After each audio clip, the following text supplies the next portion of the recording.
ఇంకా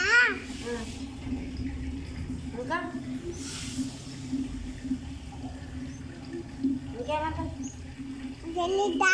కట్టి వాళ్ళని కట్టాయి వాళ్ళని నిన్ను మా అమ్మ వస్తాయి మీ అమ్మ వాళ్ళు నా బిడ్డ నా బిడ్డ నీ బిడ్డ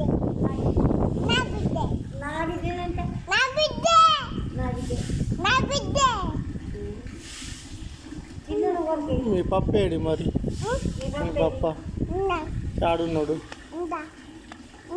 మీ పప్ప రాడట్న మరి ఇడికి చీకొండకు ఎందుకు రమ్మని నువ్వు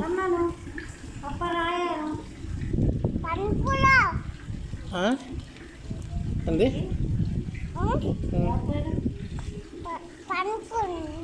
పనికా ఏం పని తోటలో పని ఉన్నదా నీకు తోటలో పని